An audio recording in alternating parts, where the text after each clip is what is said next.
बिस्मिल्लाहिर्रहमानिर्रहीम। आज हम एक बहुत ही अहम मौजू पर, एक बहुत ही अहम सब्जेक्ट पर बात कर रहे हैं। देखिए, आजकल फ़िरक़ा परस्तों का एक अहम काम इस्लाम को बदनाम करने के लिए तरह तरह के प्रोपेगेंडे चलाना हो गया है।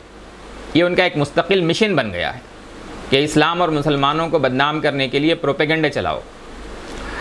यहाँ तक कि अब ये वबा मोटिवेशनल स्पीकर्स जो होते हैं उनके प्रोग्रामों में भी ये बात आ गई है।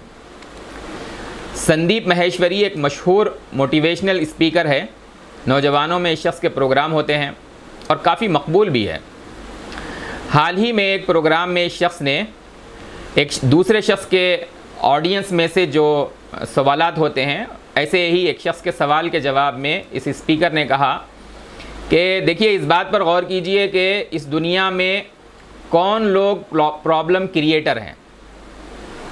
वो लोग जो करोड़ों भगवानों को मानते हैं, क्या वो आपस में लड़ते हैं, या वो लोग जो इस दुनिया में कहते हैं कि एक ही भगवान है।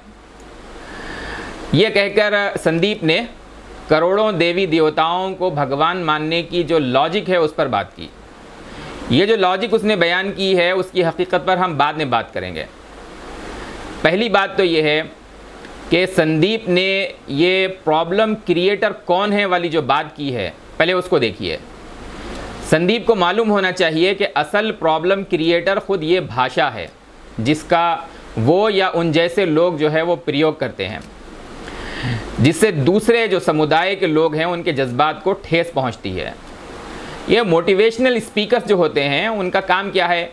मॉरल वैल्यूज़ पर बात करना, ह्यूमन बिहेवियर पर बात करना, अपना व्यवहार कैसे बनाया जाए उस पर बात करना। कम से कम इस तरह की बात करने वालों को ये जो भाषा इस्तेमाल की गई है उनको नहीं करना चाहिए। अगर संदीप ये प्रॉब्लम क्रिएटर वाली बात न कहते तो हम उनकी बात पर तवज्जो भी नहीं देते।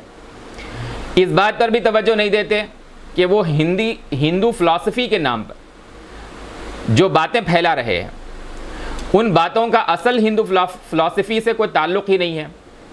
क्योंकि जहाँ तक करोड़ों देवी देवताओं को भगवान न मानने की बात है और मूर्ति पूजा का खंडन करने वाली जो बात है, तो ये तो खुद हिंदुओं में मौजूद है। आर्य समाजी जो हैं वो मूर्ति पूजा का साफ खंडन करते हैं। तो क्या संदीप की नज़र में ये भी प्रॉब्लम क्रिएटर हैं? अच्छा, जो लोग करोड़ों देवी देवताओं की पूजा करते हैं, तो क्या वो आपस में आस्था के विषय पर उनके दरमियान कोई मतभेद है ही नहीं? सब देवी देवताओं की एक समान पूजा कर रहे हैं, या उनमें आपस में मतभेद भी है? संदीप ने कहा कि करोड़ों देवी देवताओं को मानने वालों के वो जो है आपस में लड़ते नहीं हैं। अगर ये सही है तो ये वैष्णविज़्म और शिविज़्म के अनुयायियों के दरमियान मतभेद क्यों है? कौन ग्रेट है, विष्णु जी या शिवाजी? इस पर इनके दरमियान मतभेद है या नहीं है? अब इस पर कुछ भी बात बनाई जाए, लेकिन इस बारे में मतभेद की ऐतिहासिक जो सच्चाई है उसको तो नहीं बदला जा सकता। हिंदू धर्म ही में कोई कहता है कि भाई विष्णु ग्रेट है, कोई कह रहा है कि नहीं शिवाजी ग्रेट है। अब इसके ऊपर मतभेद है, तो क्या ये प्रॉब्लम क्रिएट कर रहे हैं? कोई कहता है कि वेदों में तो नारायणा को सबसे सुप्रीम कहा गया है।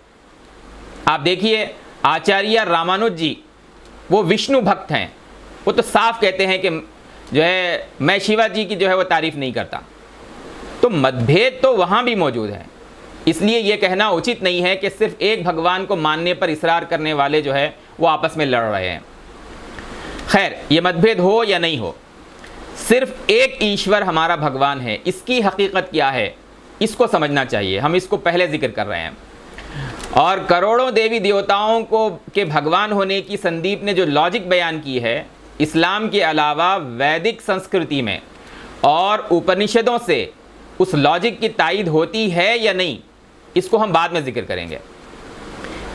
देखिए, जितने आसमानी धर्म इस वक्त दुनिया में मौजूद हैं, यानी जो ये दावा करते हैं कि ईश्वर के दिखाए हुए मार्ग पर वो चलते हैं, तो उनकी जो धार्मिक किताबें हैं उनसे साफ ये ज्ञान हासिल होता है कि दुनिया में ईश्वर के जितने पैगंबर आए, जितने प्रवक्ता आए, और उन प्रवक्ताओं ईश्वर के पैगंबरों के जितने सच्चे अनुयायी हुए हैं उन सब का इस बात पर इत्तेफाक है कि एक ईश्वर ही भगवान है, एक ईश्वर ही हमारा भगवान है, सिर्फ वही इबादत के योग्य है, पूजा के उपासना के योग्य है।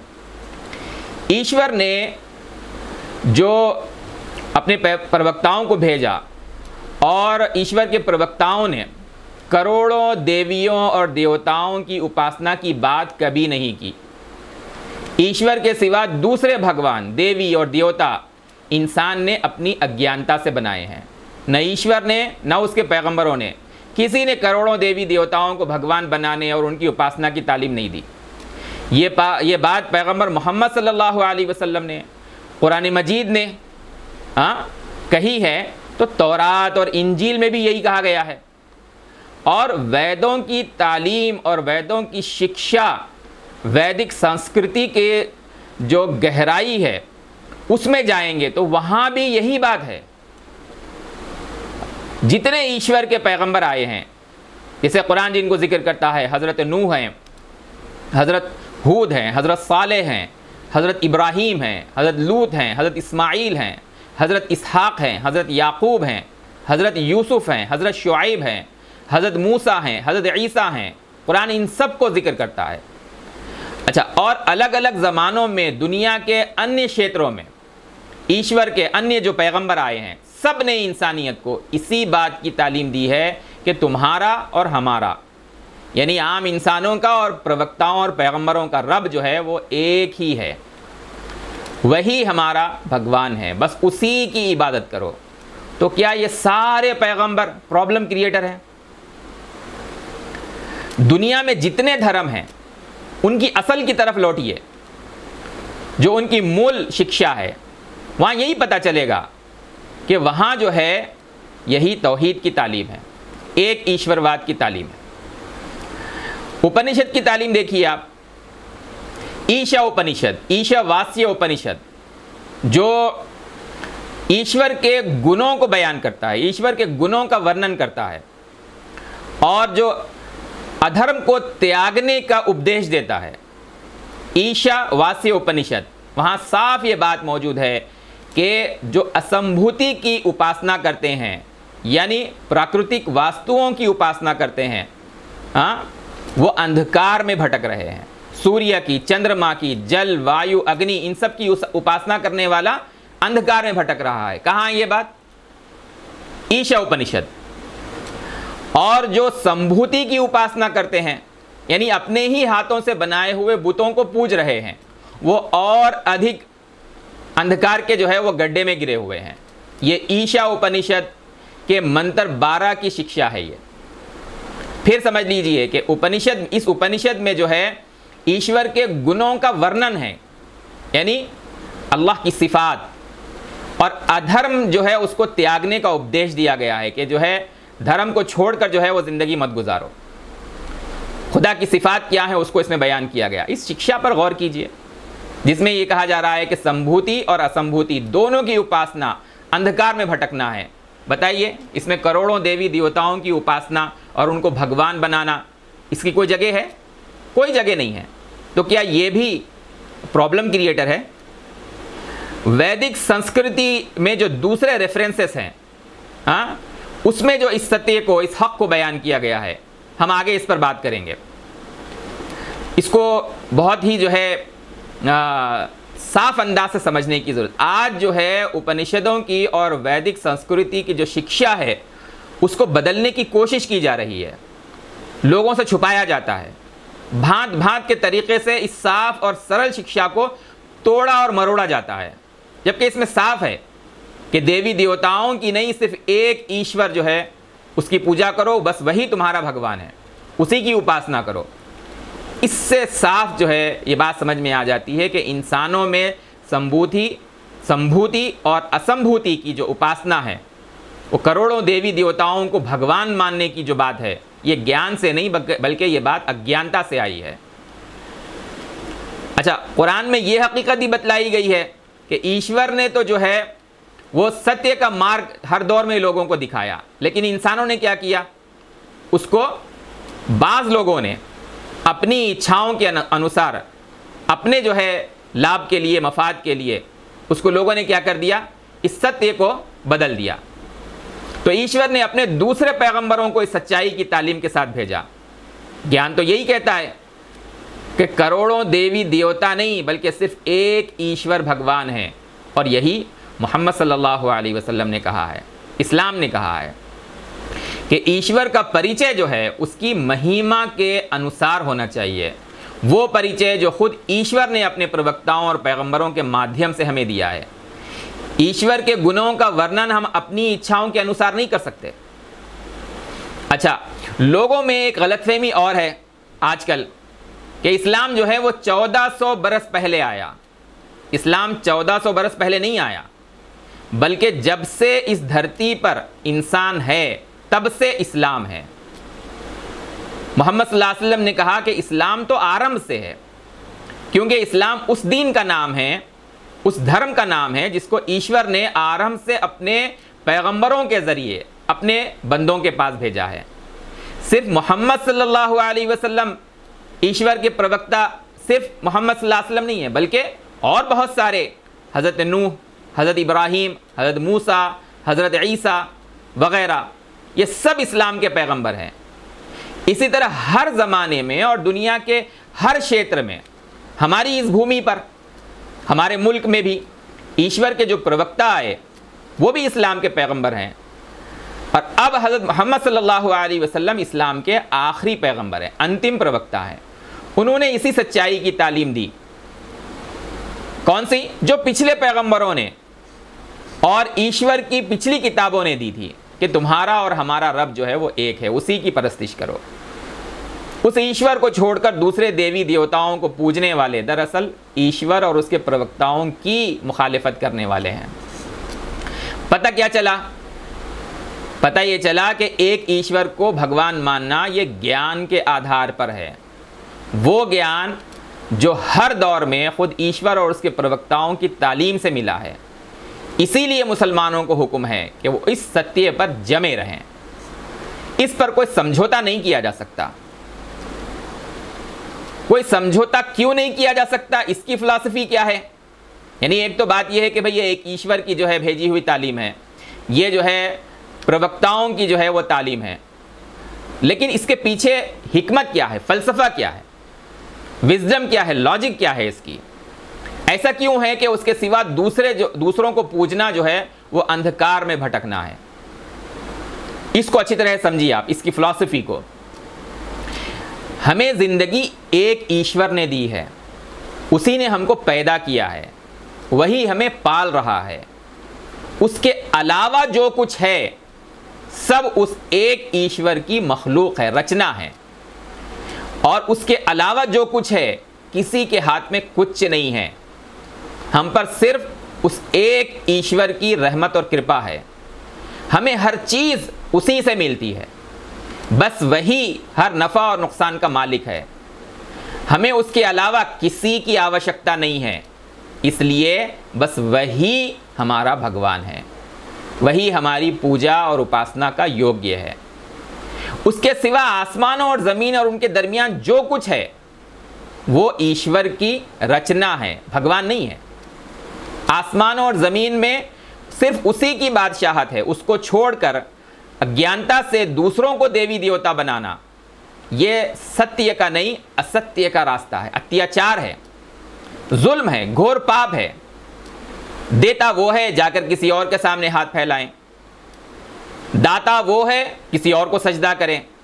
इस्लाम ने डंके की चोट पर कहा कि इस सच्चाई को अपनाओ कि जो तुम्हारा ईश्वर है, जो खालिक है, मालिक है, बस वही जो है तुम्हारा भगवान है।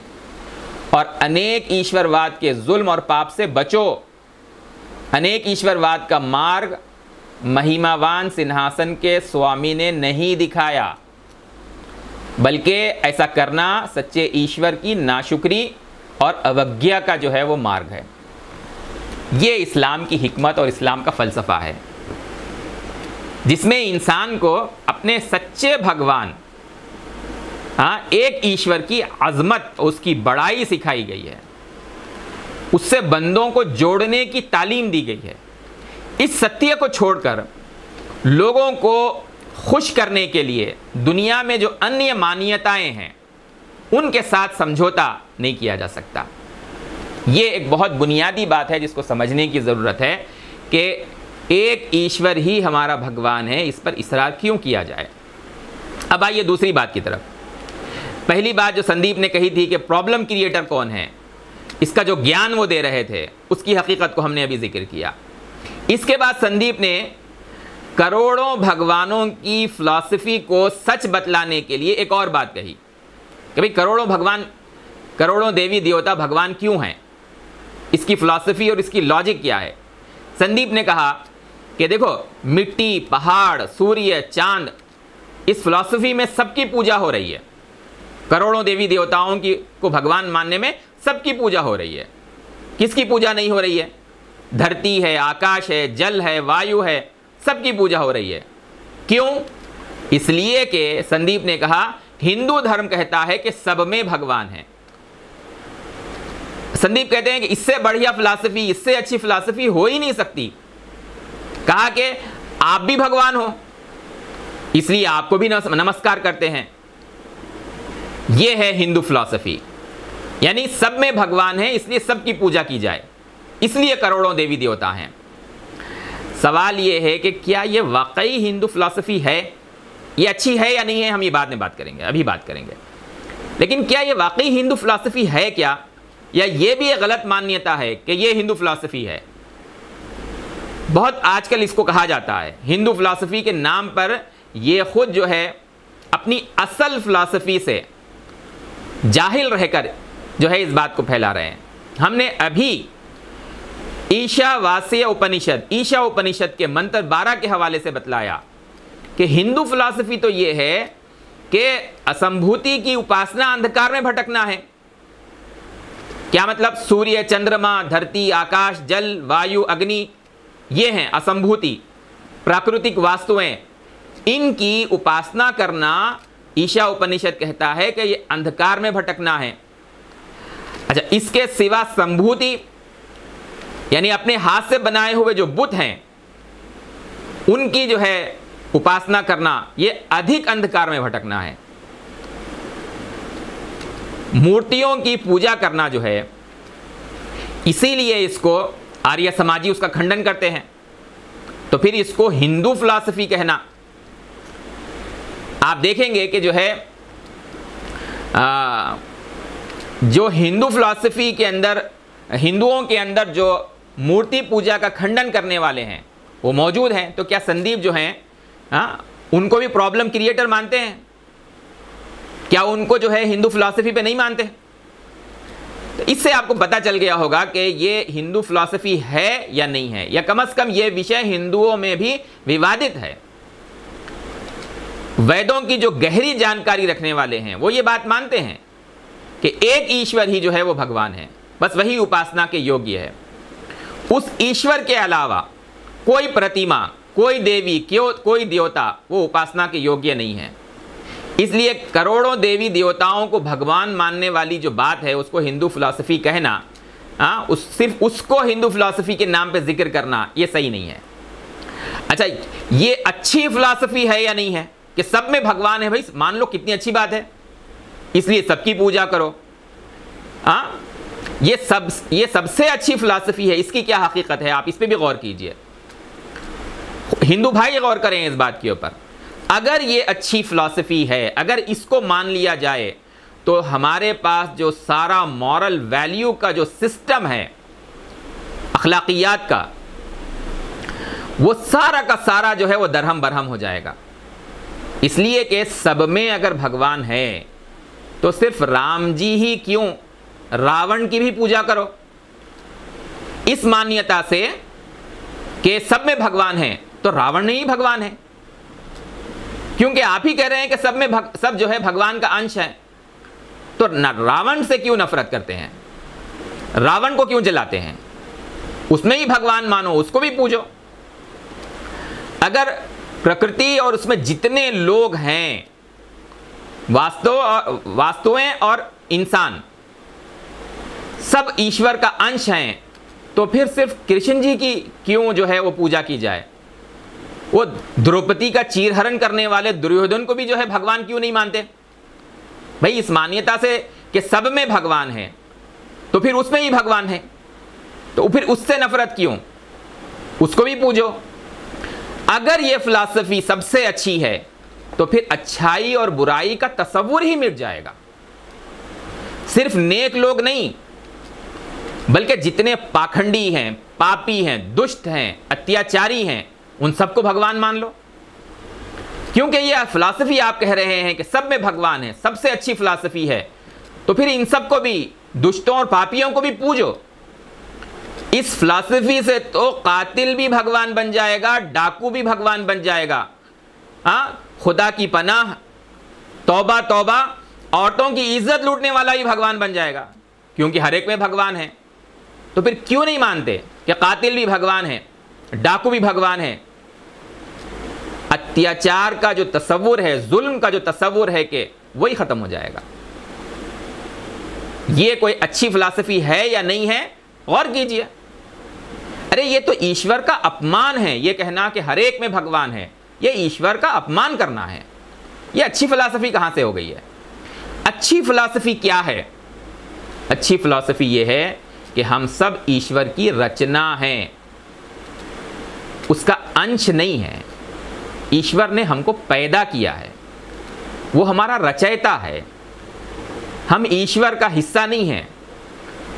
हम में भगवान नहीं है, हम भगवान के हैं। उसने हमें पैदा किया है, हम उसके बंदे हैं। ये है अच्छी फिलॉसफी।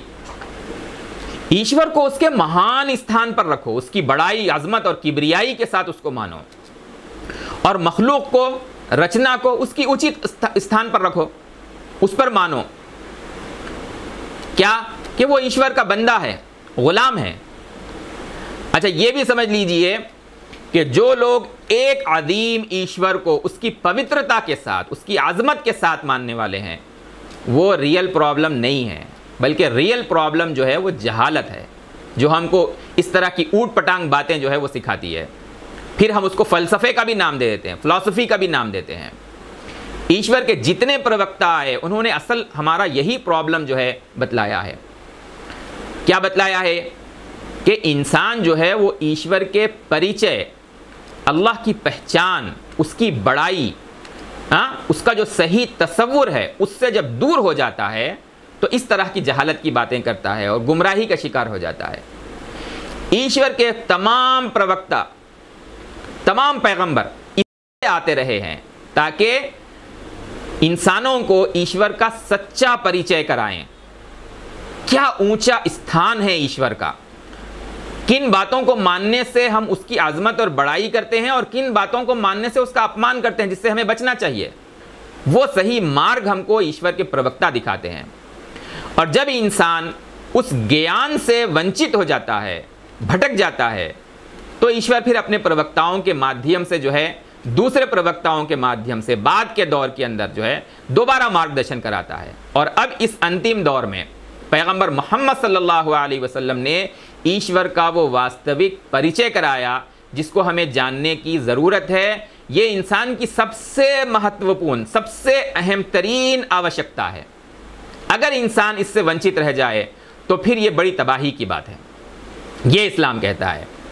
क्या प्रवक्ता पैगंबर मोहम्मद सल्लल्लाहु अलैहि वसल्लम ने हमें ईश्वर का क्या परिचय दिया, अल्लाह की क्या सिफात, ईश्वर के किन गुणों को हमें बतलाया? कि मिसाल के तौर पर वो अज़ीम परवरदिगार जो है वो हमेशा से है, वो अल हई है, वो अल अव्वल और अल आखिर है। हाँ, वो टाइम और स्पेस, ज़मान और मकान की सीमाओं से, टाइम और स्पेस के लिमिट से जो है वो परे है वो। अब आप गौर कीजिए कितनी बड़ी बात हमको जो है उस ईश्वर के बारे में हमें बतलाई गई है, और इससे हमें पता चलता है कि जो है सब में भगवान है या नहीं है। आप देखिए ये ब्रह्मांड जो है, ये प्रकृति जो है, ये हमेशा से है? ये हमेशा से नहीं है। ये सूर्य, ये चंद्रमा, ये धरती, ये अग्नि, ये वायु, ये जल, ये सब ईश्वर के पैदा करने से पैदा हुए हैं, और ये सब टाइम और स्पेस की लिमिट्स में हैं। उनकी टाइम और स्पेस की सीमाओं में जकड़े हुए हैं ये सारी चीज़ें। सूरज भी और दुनिया की जितनी जो है प्राकृतिक वास्तुएं हैं, ये सारी की सारी चीज़ें, ब्रह्मांड में जितनी चीज़ें हैं, चाहे वो कितनी ही बड़ी हो, कितनी ही शक्तिशाली दिखाई दे, वो ज़मान और मकान की हुदूद में है, टाइम और स्पेस की सीमाओं में सीमित हैं।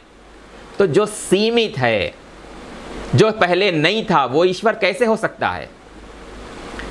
हाँ, इनमें ईश्वर कैसे हो सकता है? वो ईश्वर का अंश कैसे हो सकते हैं? एक वक्त था ये सब नहीं थे, फिर पैदा किए गए। ये एक जगह हैं, सूरज एक जगह है, एक जगह नहीं है। ज़मीन एक जगह है, एक जगह नहीं है। हम एक जगह हैं, हम एक जगह नहीं है। तो ये ईश्वर कैसे हो सकते हैं जो महदूद हैं? हक और सत्य ये है कि ईश्वर ने इनको उत्पन्न किया है। ईश्वर के हुक्म से ये सब उत्पन्न हुए हैं, पैदा हुए हैं।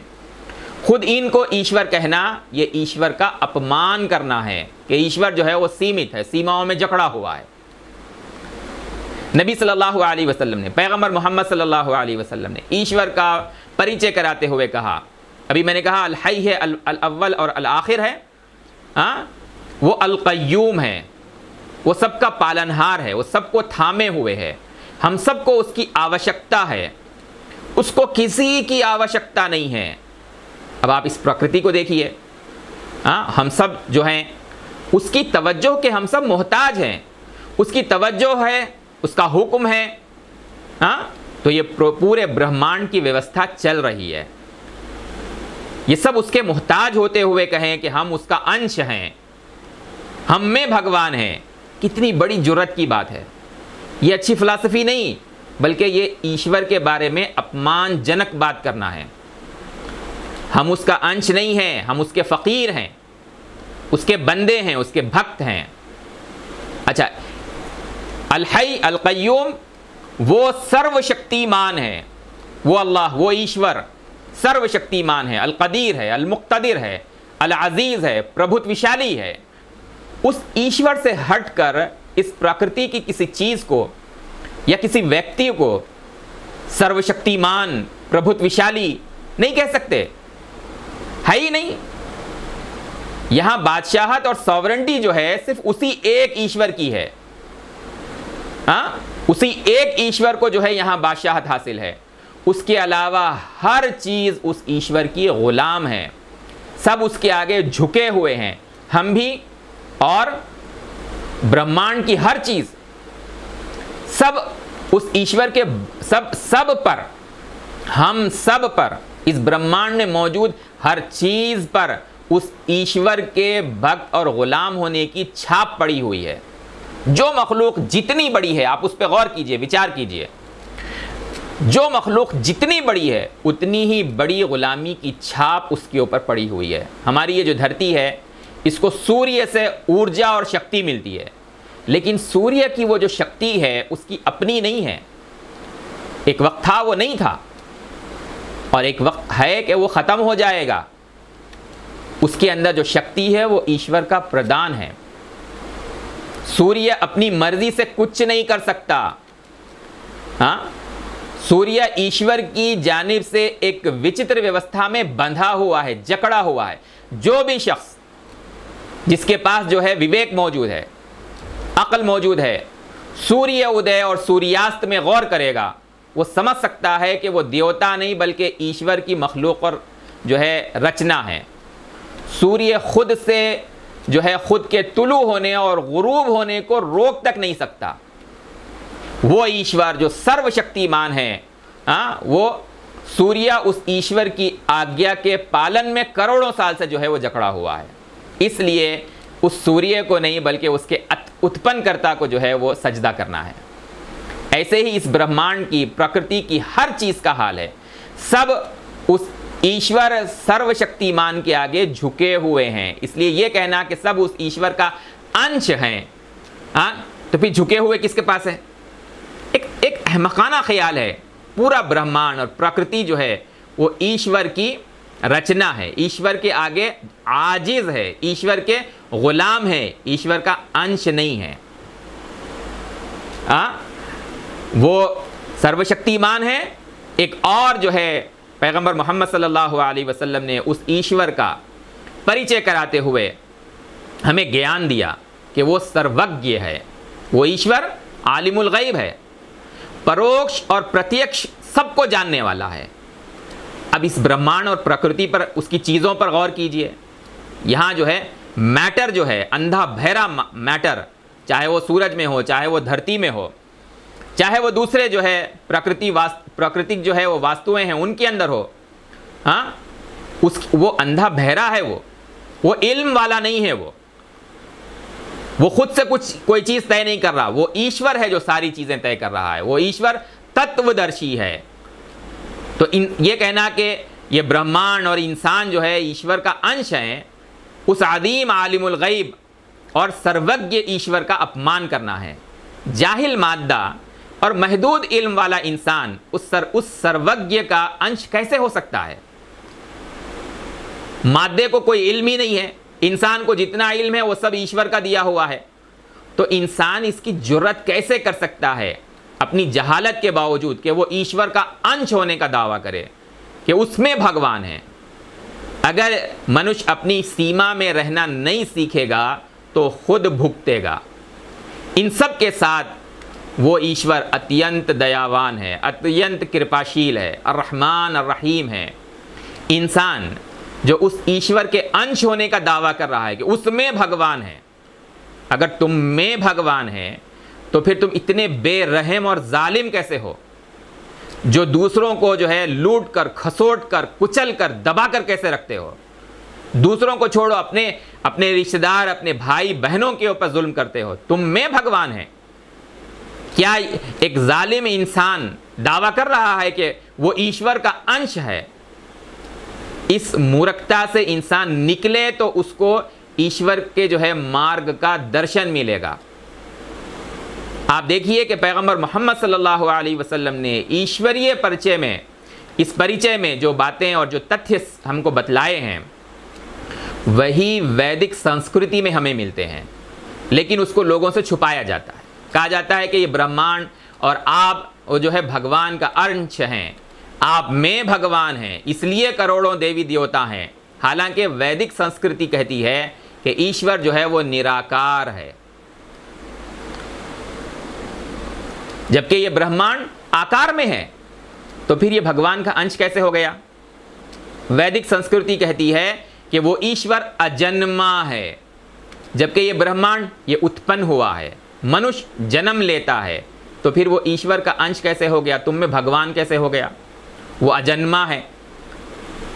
वैदिक संस्कृति कहती है कि वो ईश्वर अनादि है, जिसको कभी मौत नहीं है, हमेशा से है और उसको कभी मौत नहीं है। जबकि ये ब्रह्मांड खत्म होने वाला है, सूरज खत्म होने वाला है, मनुष्य उसको मौत आती है। तो फिर एक मरने वाला, उसमें भगवान, वो ईश्वर का अंश, वो कैसे हो गया? वैदिक संस्कृति कहती है कि वो ईश्वर सीमाओं से परे है, जबकि ये ब्रह्मांड और संसार कितना ही बड़ा हो, इसकी सीमाएं हैं। क्यों? ये मैटर से बना है। मैटर डायमेंशंस में होता है, डायमेंशंस में महदूद होता है, सीमित होता है, लिमिटेड होता है। तो फिर ये मैटर से बनी हुई कायनात ईश्वर का अंश कैसे हो जाएगी? मनुष्य जो सीमाओं में महदूद है, उसमें भगवान कैसे आ जाएगा? इसको समझने की ज़रूरत है।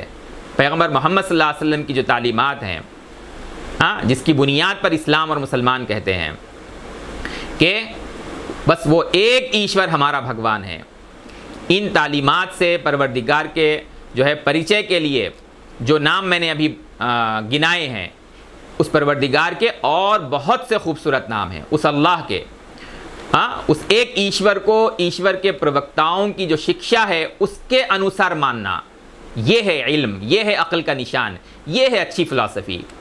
ईश्वरीय शिक्षा के जो अनुसार मान्यताएं बनाने में जो है हर चीज़ अपनी जगह पर रहती है। खुदा की बड़ाई, ईश्वर की आज़मत, उसकी किबरियाई, वो कितना बड़ा है,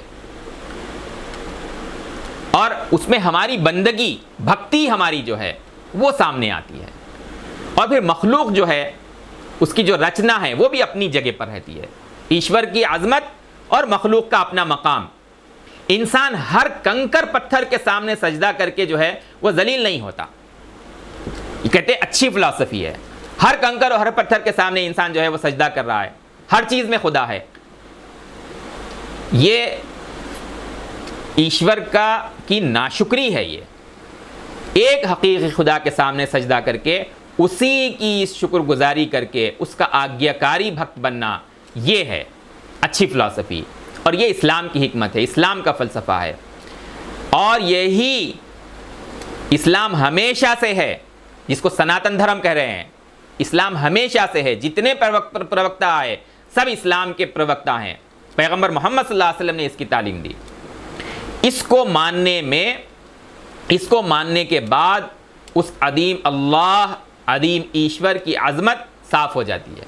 उस अदीम अल्लाह और ईश्वर का बंदा बनने में दिल फ़ख्र महसूस करता है।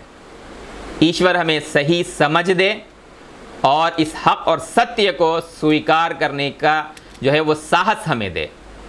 अल्लाहुम्मा वफ़्फ़िक़ना लिमा तुहिब्बु व तर्दा। आमीन या रब्बल आलमीन।